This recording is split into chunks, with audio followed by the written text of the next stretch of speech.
All right. Well, I think we should go ahead and get started since it's a little after 12, if that's okay with you, Dave. Yay. Okay. I'm recording this session. So excited to have you on with us today. And looks like we have a few people coming and hopefully some more will join in. But if any of you have questions throughout the entire session, please just feel free to put them in the Q&A box and we can just open up questions at any time. So just no need to wait to the end. You can pull them in whenever. And I think that's it as far as Zoom etiquette. If you guys have any thoughts towards each other, you can put it in the chat box and we will give you some time at the end to make comments as well. So, Dave, I'm excited for you to get to experience Leadership Long Beach, which I'm the executive director now of a nonprofit that does leadership programs from across the city. So we have leaders from the government, we have leaders in the nonprofit sector and the business sector. So kind of all over, and they go through a 10-month program, or the executive program is a 6-week program. So they have a cohort model similar to what you guys do at Fullscreen with your co-labs. And we do a curriculum. They learn all about Long Beach. They end up loving Long Beach and feel really connected to the city and to each other. So that's who we are. Is that awesome? Okay. So Dave, cool. Dave, I'm so happy to have you here. So for those of you who are just joining us, Dave Yoon was a student at Pepperdine when I first started 15 years ago, and was one of our most talented, most creative student leaders and ran our student activities. But then he went on and joined some entrepreneurial ventures in the real world. And then he came back and worked for Pepperdine for a while. And most recently, you've been working with Fullscreen Media. So, but kind of a fun fact, you were the first person to do social media for Red Bull, right? Yeah, I launched their YouTube channel back when that was a thing. I think HD video had just come out, and there were like a couple random YouTube channels that a couple random Red Bull people had started, but no global presence, no unified voice. And so they gave that responsibility of wielding that power to a 22-year-old kid who was making just above a living wage. And they said, "Hey kid, you know this YouTube thing, right?" And so yeah, that was my first experience working in marketing. And what a wild ride. Wow, how cool. That there was like, there's this thing called social media we should try out. Why don't you start, like, do something? It was like at the time, digital was the best, and it was the most impressive thing on the block. I think now we know that when it comes to digital ads and when it comes to any type of like stat or number or analytics that you see that refer to that era of marketing, you know, you put a little asterisk on it because, you know, so much of that data has been inflated, and it's really hard to get an honest reaction of what type of impact you were making at the time. And so social was this place where it was only like you weren't only monitoring clicks, you weren't only monitoring time spent on screen, and you were literally trying to find a metric for love, a metric for like, a metric for I absolutely love this, I absolutely hate this. And it was the first time brands could really engage outside of just these kind of more like passive metrics. And so it was a scary time for leadership then, but it was an exciting time for people like me who were just like really, you know, raised on these platforms, loved these platforms to death, and couldn't have been more excited. Now, did they care how we used hashtags? No. Did the CMO like ever really care that I had a different naming structure from video to video? Like, absolutely not. Again, like, I think I was a hair over an intern at the time. But it's certainly been like a feather in my cap, and it's been like a fun thing to look back on. Wow. So then where did you go from there? So you started out at Red Bull, and then what did you end up doing, and how did you end up where you are now? Sure. So I started at Red Bull initially playing Grand Theft Auto in a secret room behind a vending machine at the Red Bull offices. So you literally it was like a bookshelf, and you can walk into this room where there were a couple testers, and my job was literally to place vending machines within this Grand Theft Auto testing environment for the game San Andreas at the time. And so as someone who's fresh out of college, like, couldn't ask for a cooler job. But games came and went, and I knew I wanted to do more than just play games there. And so I ended up attaching myself to their Stratos project, launching the YouTube channel, the global North America YouTube channel, which was so great. But Perry, like you and I, we kind of shared this like past and a history and a love for narrative and for production. And so I came to Los Angeles to make videos, to make films, to make television. And so I thought it was time for me to actually run towards this thing, not knowing that 5-10 years down the road, this Red Bull media house, Red Bull production, every company is its own media network and its own media production studio. That idea hadn't really fully formed yet, and I certainly wasn't aware of it. So I jumped back into traditional. I started working for Bune Murray. Initially, like my first job was setting up Scott Disick's confessional for Keeping Up with the Kardashians. I mean, that was, and so yeah, I've just had these really weird jobs, but I was doing some assist editing, some night logging on a bunch of terrible reality shows and a couple of good ones. Worst being Bad Girls Club season 4. And the pinnacle being Project Runway when it moved over from Bravo to Lifetime. And so had a ton of fun working in television.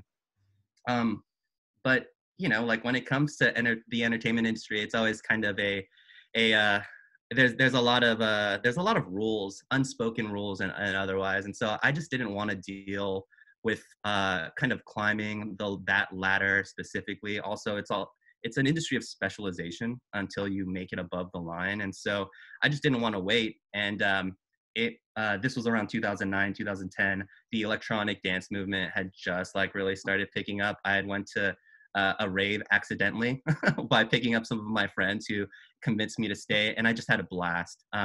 So from there, like I started a promotion and like a production company with a couple other friends where we were throwing festivals all around the Central and Northern California area. And so we were spreading the gospel of hard house for a couple of years, which ultimately resulted in a big festival in Santa Barbara. We had a Passion Pit there. We had E40 there. We had quite a few DJs that I won't bore you with, but it was a really great time. But I think the writing on the wall culturally was that festivals were in general going to be picking up. It was no longer an opportunity for people to make money from ticket sales, but ultimately, more importantly, the culture was leverage enough to be worth it for these large, major Fortune 500s to attach themselves to this cool moment.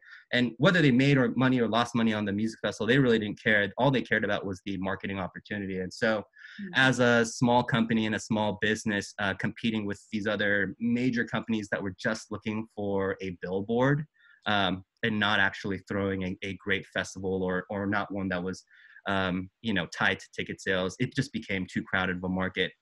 And so I had to kind of find my next gig, jump back into production. That's where Carrie and I crossed paths again at Pepperdine while I was running the TV production studio and facility there. And had again, like this whole like push and pull back from like traditional to innovative to traditional to innovative. And I think my time at Pepperdine was great, but I had a friend who had been recruiting me for this startup company for quite some time, and they were a marketing company that strictly focused on social media. And now you say a social media marketing agency, and it sounds super normal, but in 2012, 2013, no one could have imagined what social media was really ultimately going to be. And so I'm really glad I took those intro meetings, and I'm really glad I had that connection, because ultimately once that team had secured a Fox AOR business and a business with Coca-Cola, that's when I knew that was like a viable place to work. And when I ultimately made my shift onto a remote team, which, guys, I'm sorry, we're 11 minutes in and I just said remote for the first time, but here we are. And so in 2014, I decided to jump aboard the the social media marketing train, working on clients specifically for Sprite. I launched the Obey Your Verse marketing campaign for, I believe it was Biggie, J. Cole, and Tupac at the time. Cool.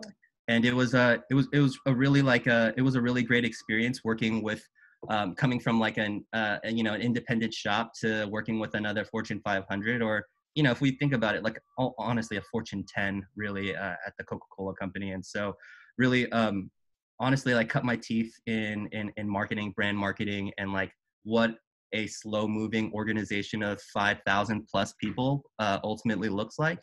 And again, like I think the magic there was not only the new platforms, not only the fresh faces, but ultimately like we worked within a 100% completely remote environment.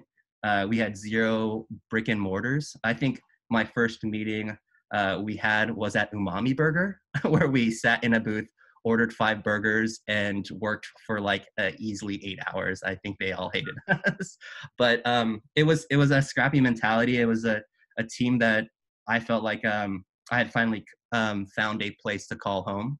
And like really ultimately like what it came down to, and what a lot of professionals realize is that at the end of the day, you can get a job with great pay, you can find a job with the right title, but finding a job with great culture is the hardest thing, and it's the most important thing, and it's the metric that I seek out the most, because unlike vocation, which I know people have strong feelings about, a job is still a job at the end of the day. But when you have people around you that you support, suddenly, your dopamine triggers are released by supporting your fellow colleagues, supporting your fellow coworkers, killing it for not only your client, but for the people below you, above you, making sure that the people next to you all have a healthy amount of work and feel engaged. And I think that ultimately was and is the reason why I stayed with Fullscreen, because you just can't find that culture.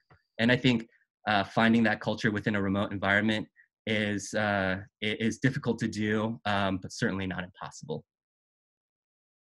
Okay, so you guys started out with the Sprite contract, and now you do movies? We were always like an entertainment focused org. I think we were, and by entertainment, I say theatrical release entertainment as a category, as well as brand work, and brand encompassing everything from, retail to direct to consumer to business to business relationships. And so we were really, we've always kind of serviced lots of different categories. And my team continues to work on everything from like Smile Direct Club to like to Paramount Pictures to brands like Stitch Fix and Hard Rock Cafe and things like that. So it really does span like all different types of categories. I think the unifying factor is that our clients come to us ultimately for super smart platform strategy, meeting audiences where audiences are at. And then, more specifically, when it comes to Fullscreen as a company, we are also a talent agency similar to a CAA, but for specifically, an artist or a talent's presence on YouTube, on these social platforms, which opens us up to represent influencers, which I'm sure you guys have all heard about, the people with varying degrees of talent online, and also like proper celebrities with also varying degrees of talent. So whether it's David Dobrik, Ninja, the gaming streamer, or whether it's Zac Efron, the celebrity with the guns, we represent all types of different influencer type clients that tons of companies want to find efficiencies with when it comes to their agency. So you have your creative tied with your strategy, tied with your paid, tied with your specific talent. It's a nice hybrid and a nice place to sit in the marketplace. So you guys are always asking what makes someone share. Like, what would make someone share something on social media? Have you found that kind of formula? What makes something go viral, or what makes people want to share? Sure. I have my secret playbook here that I'd love to share with you. I'm just kidding. Absolutely. I mean, I think the secret sauce has and always will be the idea that that social media is and you know, people will likely have lots of thoughts on this, but I think social media continues to be the language of love. It continues to be the language of likes, and you know, I think every part of it, from love to hate to absolutely like I don't care, like that is all a part of it. Those are feelings that all live with in me at the same time. When I look at, you know, social media posts, I think I love this, I hate this, and also I don't care. But it's ultimately about that action and finding an entry point into people's hearts, and triggering that action, triggering that action, whether it's a like or whether it's a comment. And I think figuring out the love language in which people use to communicate about this specific thing that they love so much, whether it's a brand, whether it's an idea, whether it's an idea as broad as fashion or an IP as specific as a specific brand, or a love for a specific brand. I think it's all about speaking that language. And there's a certain way every community speaks, and it's about representing yourself authentically to that audience and meeting them and using that same language, so that you're not just this weird outsider, you know? Yeah. Well, okay. So you've been saying for years, like teams should work from home. You love this idea. I do. Now everybody's working from home and Yeah. they're super stressed out and having to juggle so many like responsibilities and teach their kids at the same time, or just the stress of being in a close environment that you can't get away. So what are some of your thoughts? Like, why have you been saying teams should work from home? And then what kinds of recommendations would you have for teams that are struggling right now? Yeah, I think, yeah, you know, it's funny. I was giving this chat at a conference earlier this summer about the merits of working from home and how working from home makes sense, and what's keeping you as a business owner from taking your teams and creating a remote environment or a partially remote environment. And, you know, like when you talk to a lot of people about, you know, the biggest barrier for a lot of people who are hesitant to a work from home culture or instituting some sort of remote policy is when you really get down to it, it's a matter of two things. It's a matter of trust, and a matter of security. And I think those are two things that are extremely valid, and that need to be remedied when you have a work from home environment. I think the easy one is security, right? We all have contracts that we work with, and there is a understood amount of responsibility so that you as an individual, you as the company, your professional brand doesn't appear as negligent, you know? And I think that ultimately like does not allow for too much wiggle room when it comes to like the security of client information, of proprietary information. And so that's something that you'll want to work with your IT team, with your ops team. However, there's a matter of trust. And I think when it comes to trust, that ties directly to company culture. And I think it's something that needs to be remedied, whether you're whether you have a work from home environment or you're trying to institute a work from home policy, or whether you're a brick and mortar. I think that trust needs to be something that's remedied immediately. That's something that whether it's like internal, whether it's part of your axioms, I think like remedying and repairing that trust, or that lack of trust from you as a leader or you as like a manager is something that we all need to get over in order to successfully run a remote business, run a remote team. Hmm. Post-COVID, we all have to trust each other. Like it's no longer the barrier. And I'm sure a lot of the leaders on this call are actively looking for ways to answer the security problems, answer the ops problems, answer the hardware problems. But I would empower you and really like take some time to put some effort into the trust bucket. Fill that well of trust equity with your employees. And if you are employed, like do your best to communicate that same trust and that understanding that you have the responsibility of maintaining your work schedule, and that you are an awesome employee and you are here for the long haul. And so I think communicating it up, communicating down, communicating to the sides is really what's at the heart of working from home. And it's that trust And it's that, and then how does trust manifest? How do we show people that we trust them? How do we show people that, you understand that you're being trusted? And I think when it comes to that like idea and that sense of feeling, like what that looks like in practice is communication. It's being responsive to communication. It's responding in a timely manner. And it's responding in kind, and with kindness. And I think a lot of messages get lost. And I think when you're passing a ball, it's important not to throw a ball directly at someone's face. So use tact, use polite language, and when you can, just like you would in an email, and also in receiving a message. I think making sure to communicate. You don't have these nonverbals anymore to communicate, so making sure that there might be an emoji that shows up, even if you're not an emoji person. There might be a couple extra exclamations here and there.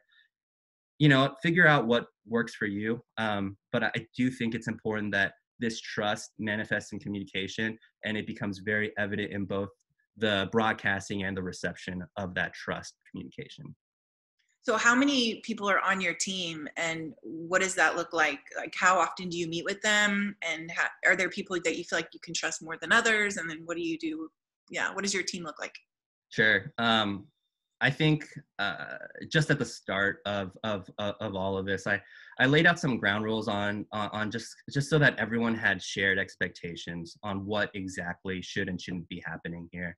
And so, I talked about responding and being highly responsive. I do think that we have communication tools that allow us to be passively responsive, and tools like Slack, tools like HipChat, any kind of instant messenger tool that has a status. I think that's an important way, not only to communicate passively, but also to let people know what you're doing with your time, and also to protect your own time, to protect your own energy. And so, I let everyone know that our main method of communication is Slack. If you have a Slack that is present, I would expect a Slack message, in a timely fashion within 5 minutes, let's say. If you're working on a project, then you should, and you don't want to be disturbed, please put up your do not disturb. And then if you're off for the day, please communicate that to your direct teams, but just sign off. Don't leave your computer on. Like I will, and so I think using that communication, turning the lights on and off, is ultimately all we really needed in order to just communicate that level of, hey, this is what I expect. Here's the accountability that you will be sharing by updating the status. And then of course we do a time tracking with our billable and non-billable hours anyways. And so some of that big brotherness of it was already built in. But I think using our instant messenger as like our accountability partner and our accountability tool, and then using time as like a benchmark on what is considered responsive versus what is considered not so timely, was just something that we had to chat about right at the start. And then when they're not working, they have the freedom to choose like when they work and when they take time to go see a kid's play, or? Yeah, so luckily being nested within a major corporation has allowed us some additional flexibility here. And so when it comes to anything that's kid related, COVID related specifically, from something as a weekly shopping run to something as intense as, monitoring your child during like a period where they're maybe taking a test or whatever it is. Maybe it's homeschooling hours. Those hours are allowed. Those hours are something that just need to be communicated the same way, a project should be communicated, the same way a grocery trip run or a doctor's visit should be communicated. And so I've let my team know that, and again, like coming from a remote first environment, coming from a company that offers beginning to end marketing solutions, has allowed us to just really thrive in this new weird normal. And it's a temporary normal, knocking on all the woods, but we've certainly been lucky. And so there is more than enough work to keep us all busy. And again, like I think when it comes to how you use your time, I think I don't think hours equals effort. I don't think hours equal quality. And so in my opinion, especially when you're creative, I think, your deliverable is your deliverable. And when that deliverable comes through, whether you spent 5 minutes working on it or 10 hours, the notes are going to be the notes, and the quality of the creative is going to be the quality of creative. So it's a little bit different there, but I do have the ultimate understanding that we all have is that we'll be available like office hours from 9 to 6. Totally understood. Everything that you're doing when it comes to your time is updated through Slack. And then, anything that needs to happen personally should and absolutely should happen. And, there's no question on whether or not, work or life takes precedence. It's both. A healthy, mentally stable, mentally happy, mentally fulfilled, fully present human being is what I'm currently protecting right now. I'm not protecting money. I'm not protecting client work. I'm not worried about creative quality. I'm worried about the quality of life for my direct reports. And so we have a team of about 87 creatives that work in design and in motion. We have about 20 editors, and then I lead a team of 13. The name of my team is the Insane Content Posse. So we are the content team that lead ideation across all of our creative campaigns. And so it's really not to be the ultimate middleman, but we are like the people that bring a client ask to life creatively in a brief. So fun. So when you're creating, you need to be together though, right? To create ideas. So how do you do that? How do you bring the team together? Sure. It's brainstorming is something that happens frequently, and it's the thing that my team specifically does regularly. And I think unlike a like a whiteboarding session where you have a pen and you have like a scribe, you can't go in a remote environment. You can't go into a brainstorm without a plan.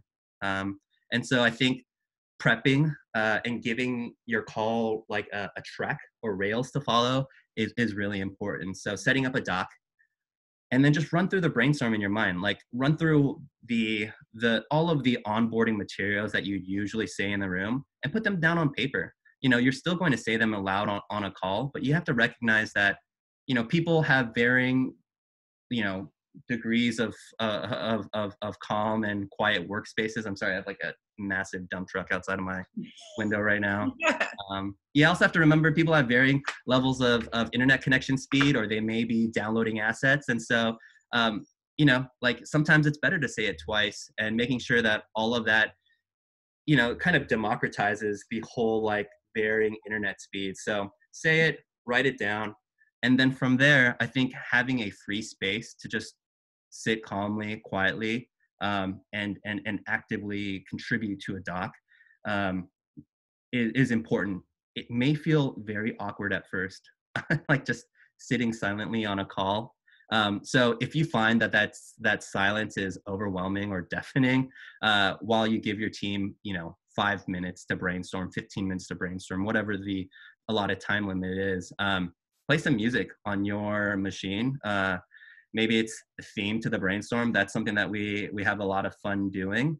And then also just keeps people kind of in the mode. And so it's a small thing, but it's certainly something that I know a lot of people kind of get weird about at first. I personally I'm totally fine sitting on silent with 15 other teammates and just and write in a doc, but it's certainly like that's something that's come after years and years of doing it. So do whatever works best for your team, but I do think creating an agenda, setting up a doc that is going to replicate what you're going to say at the start of a call is super important.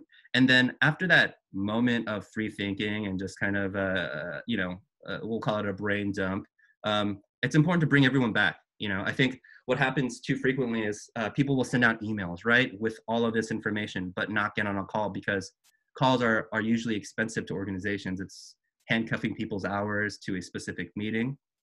So with that, I think it's important to come back and actually recap and celebrate the ideas and the time and the effort there, and also to expand and find guys, sorry, I'm saying the synergy, finding opportunities to connect ideas to other ideas. I think that also is an extremely important part, and why brainstorms make sense within a remote environment. And it's not just people dropping ideas into a doc. It's that coming back together to get excited and cheer each other on. I think that's the piece that often gets left out. It's good. And then they go off on their own to kind of execute and make it come to life, bringing the ideas to life. Yeah, so whoever the creative lead will bring their team of actual, like the people that are going to put pen to paper or stylus to pad, will say they'll get that team specifically together to kind of chat through the different executions to support whatever marketing effort we're working on at the time. But yeah, that's how that kind of workflow goes. So I mean, just broadly talking about like the agency marketing process, you have your client who delivers a brief or an ask. You have a traditional, like an account executive who to like intercept that ask, pass that over to strategy to create like a design brief or a creative brief for then a team like mine to execute. We deliver the different creative back to an account team, who'd package it up and then present that to the client. And I think that's the traditional process. And I think that's the process that I currently use now within a remote environment. The same handoffs take place. It's just instead of walking things over, it's literally just like a Slack ping or an instant message, Okay, Dana says, my firm caters large events. Working from home is not an option, laugh out loud. So any thoughts for people who can't really work from home? Yeah, I think look, I think everyone's working from home, whether they're catering or whether they're doing IRL things. I have a friend who I'm currently helping out. He has a custom drape business in Joshua Tree, and I really feel I really feel for these different organizations that don't have the ability to work remotely. I think I read that only 33% of America's workforce has the option to realistically work remotely full time. That being said, I think there are big parts of the job that can be done remotely, and there are parts of your business that are being affected by what's happening now. And a lot of that thinking is going to have to happen. And it's a question of whether or not you want to get your key stakeholders in a room to discuss these issues, or whether you want to operate on a video call, on a teleconferencing line. It really is about finding ways to create that work that you would usually do together and bring it home. Now, depending on the size of your organization, I'm not really sure how your catering company works, but where you can find, where you can find efficiencies for me, and what I've really been asking my clients to do is imagine the actual process in which you bring your product to your customer, and then replacing any moment that's IRL that requires a hand-to-hand delivery or a white glove service, figuring out a way to find remote tools that everyone has that has a super low barrier of entry, and then figuring out ways to implement those specifically with your business. So I have another friend with his father's an optometrist, right? And I can help him market his business, no problem. We can set up a bunch of Instagram ads and Reddit radar ads and Facebook posts, sure, totally fine. But what he ultimately needed more was how do I set up online scheduling? It's how do I set up this protected video conferencing line?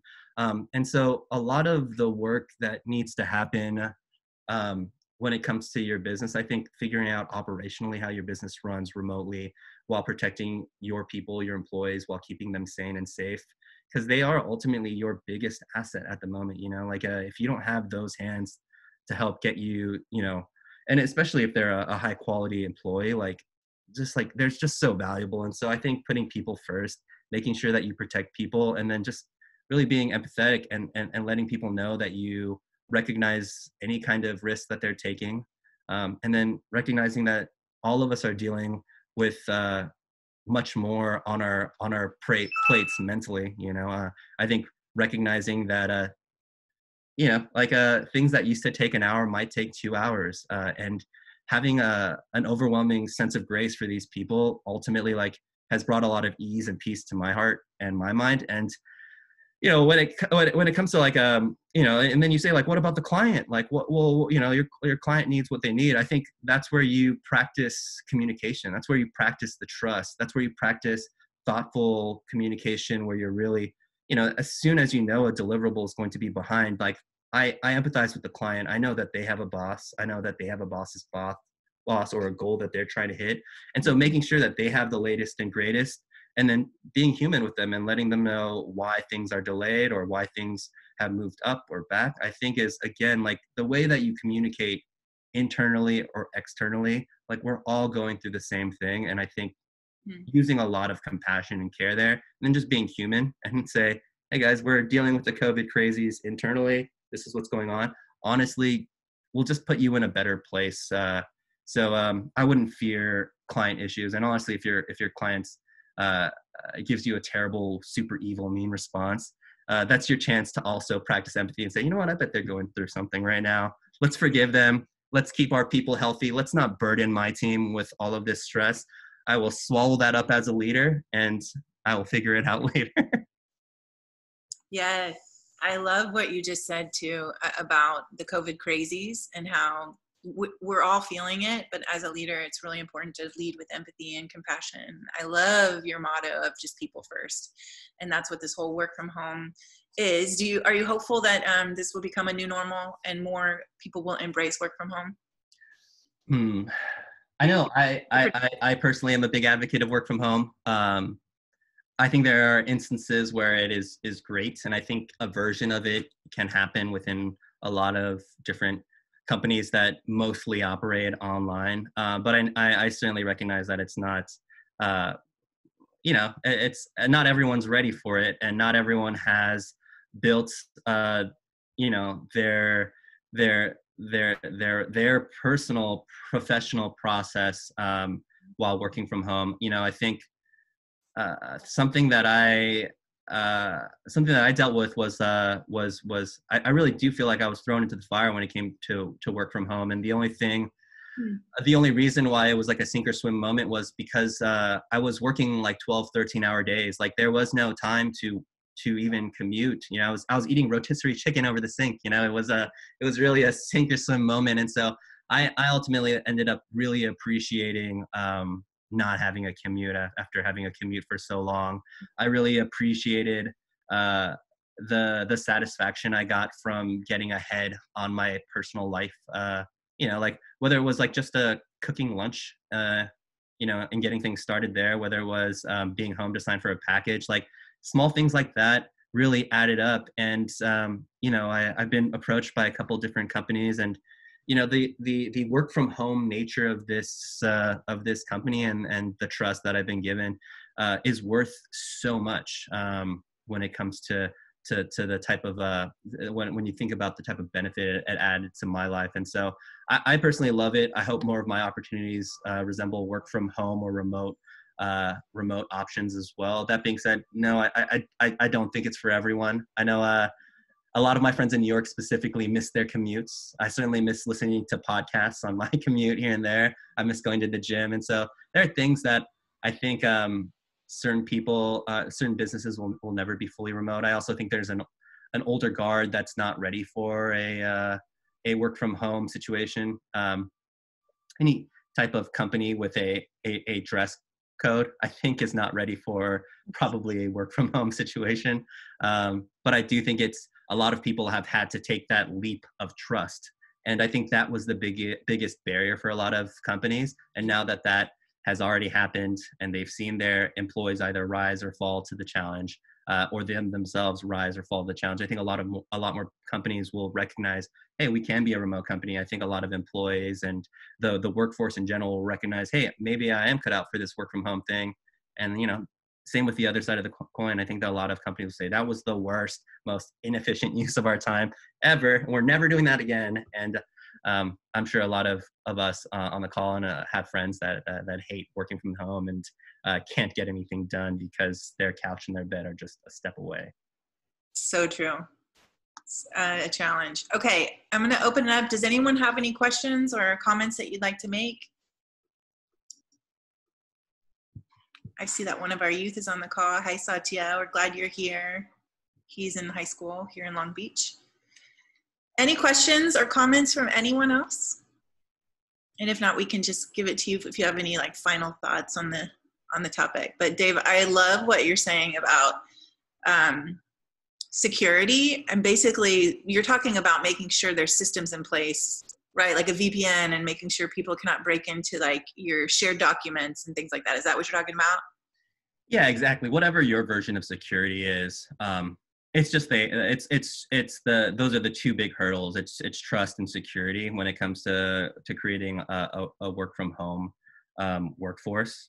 And again, like I think trust and security are the same thing. They're just manifested in two different ways. One is the human to human trust, and the other one is the business security trust that the client or the internal organization has instilled with you. I have some like closing thoughts that I'd be happy to share with the group. There is one question. Okay, yeah, sure, hit me. Great chat. Thanks for your energy. Seems like you're a great leader. How do you check in with your team to see if they're overloaded?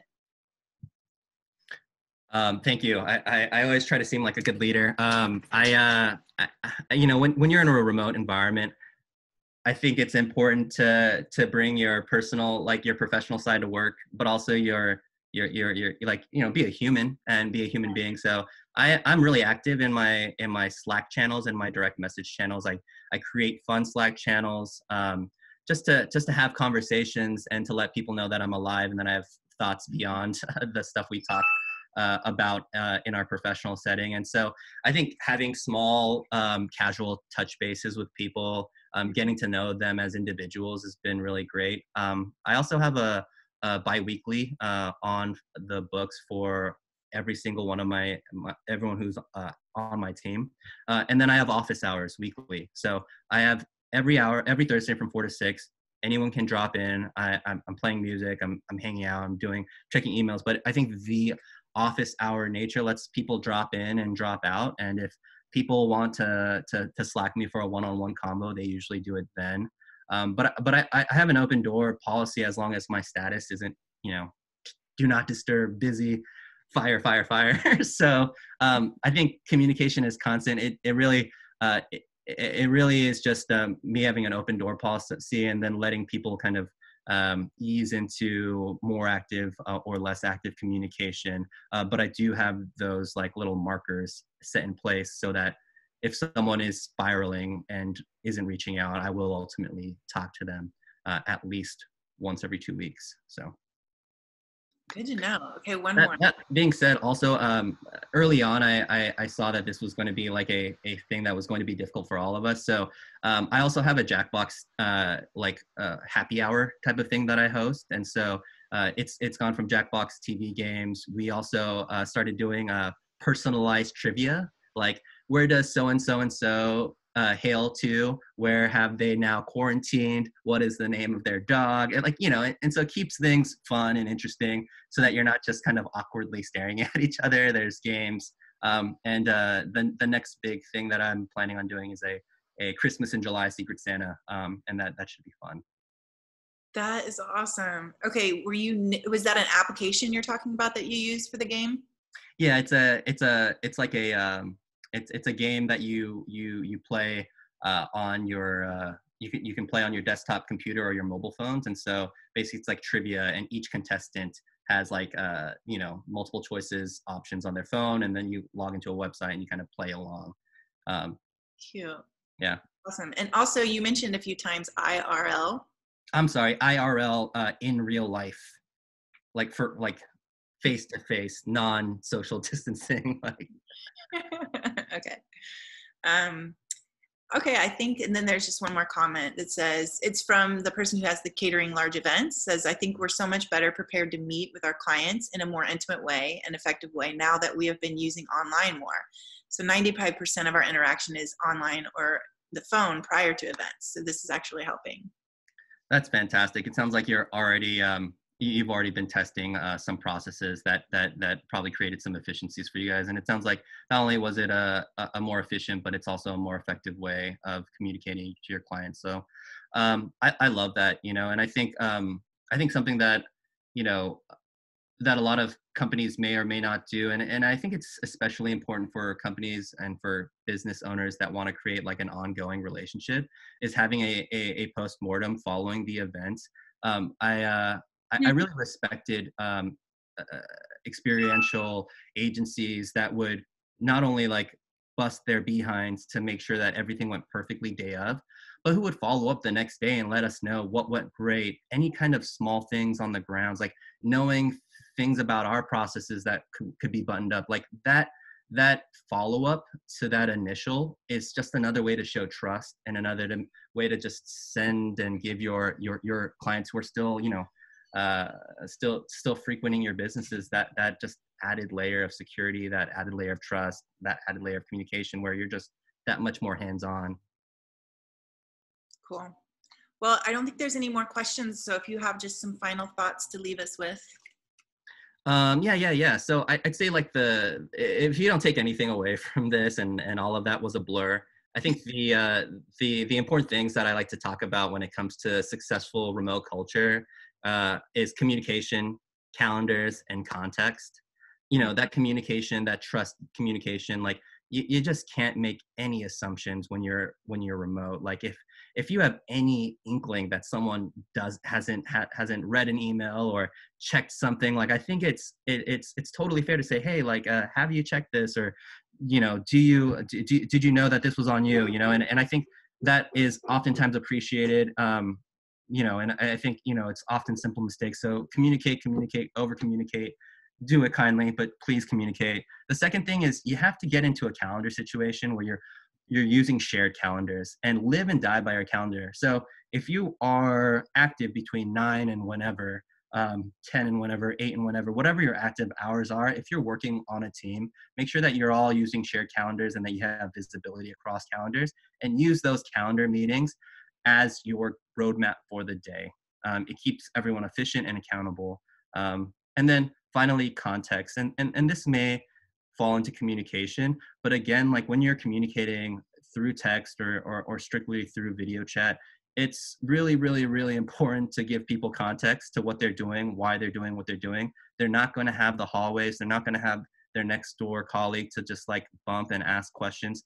You need to give these people context to what they're doing. And really, if you can communicate well, continue to communicate well, use calendars to your benefit, and give everyone the right amount of context that they need, you're going to have a great time working remotely.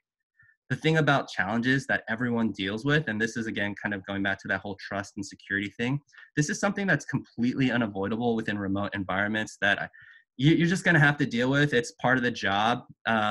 While you're not going to get COVID at home, likely, you will experience tech issues. You will experience lagging internet. You will experience hardware failures. You will experience some form of communication issue. Just be ready for it and let it happen. Timelines are also going to be tighter because of the added amount of context or communication you're going to need to build in order to pass the ball back and forth.